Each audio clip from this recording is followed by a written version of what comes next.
All right, let's dive in. In this explainer, we're going to be exploring a really powerful text. It re-examines the afterlife of slavery not as something that's over and done with, but as a condition that's still with us today. It's a challenging perspective for sure, but it's an absolutely essential one. So let's get started. It all starts with just a number, a measurement, 18 inches. That's it. So what is that? What could it possibly represent? Right now, it's just this stark, precise figure, completely stripped of its context. It just kind of hangs there in the air. Well, here's the context. 18 inches. That was the width allotted to each captive person on a slave ship. The text we're exploring calls this the geometry of capture. And just think about that phrase for a second. This wasn't random cruelty. No, this was a cold, calculated logic that literally reduced human beings to dimensions, to cargo. And that leads us right into our first big idea, the hold. The argument here is that the ship's hold, it wasn't just a room, not at all.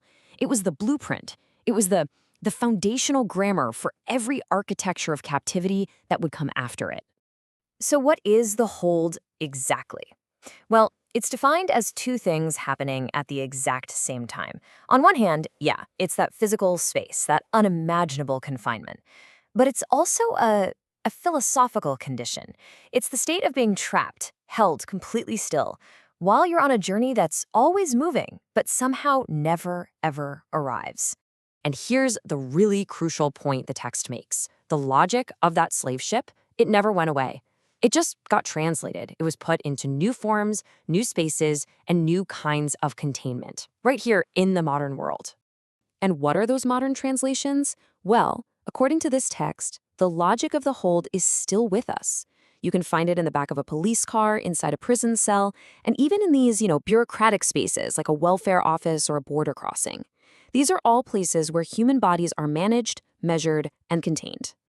This next thought is such a powerful transition. It asks us to shift our focus from the physical ship itself to its lingering, invisible consequences. The question is this. If the ship has passed, why does the water remain disturbed? What is left behind once the vessel is gone? Well, that disturbed water, that's what this text calls the wake. And this is our second huge concept. It describes the afterlife of slavery not as some distant memory, but as the actual atmosphere we live in, like an inescapable total weather system. And the term the wake is just so rich with meaning, right? It's got three layers. First, it's the trail of turbulent water behind the ship. Second, it's the state of being awake, aware of what's happening right now. And third, it's the vigil we hold for the dead. So it connects the past, our present awareness, and our memory, all in one word. Okay, so building on that idea, the text makes this really profound claim. It says that anti-Blackness isn't just a series of isolated incidents.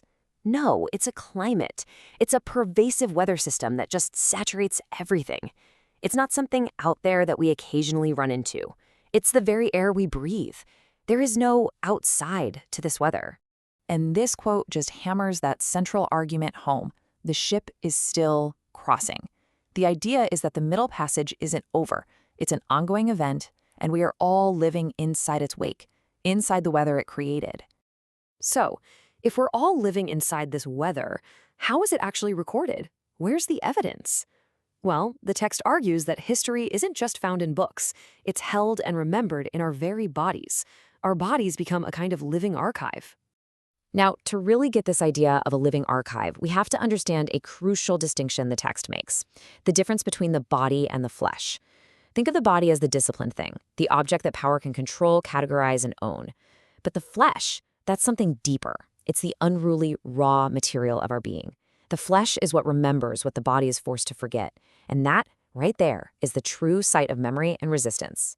So the system of slavery literally turned skin into a kind of text, what the source calls hieroglyphics. A brand, for instance, was a signature of ownership, written right onto the skin. A scar was like a ledger entry for punishment. But, and this is so important, for those who endured, these very same marks were reread, reinterpreted as a powerful record of survival. And this archive, this record, isn't just for one person. The argument is that trauma, memory, and even survival strategies are passed down physically from one generation to the next. History literally becomes an inheritance, written in the flesh. Okay, so if we're living in the wake and our bodies are archives of this history, what do we do? What's the response? This final section introduces us to an idea called wake work. It's an active, ethical practice for how to live within these conditions. So, what is wake work? It's really defined as a two-part commitment. On one side, it means refusing to forget. It means attending to the dead, mourning what was lost. But at the very same time, it means actively caring for the living, nurturing life right here, right now, in the middle of this ongoing storm. And this is where the abstract becomes incredibly, painfully real. The text actually describes wake work as breath work, the act of resisting an atmosphere that is, in many ways, designed for your death. And that's why the cry, "I can't breathe," becomes this modern testament. It shows how the hold, that atmospheric violence, is still very much with us. So we can break wake work down into three core ideas. First, you mourn the dead. You refuse to just let history be forgotten. Second, you care for the living, actively nurturing each other. And third, and this is a big one, you stay with the trouble. That means you resist all the pressure to just move on or declare the problem solved when it's still in ongoing condition. And that really gets to the ultimate goal here. The author argues that it's not enough to just celebrate survival or resilience. Why? Because that kind of accepts the deadly conditions that made resilience necessary in the first place. The real demand of wake work isn't just for survival, it's for life, for the full conditions that allow people to truly flourish. And so we end right where the practice of wake work really begins, with this profound and really urgent question. What does it mean to care in conditions structured against care? In a world where systems can often be hostile to our well-being, how do we actually practice care for each other and for ourselves? It's a question that I think challenges all of us to look at our world and our own actions in a totally new light.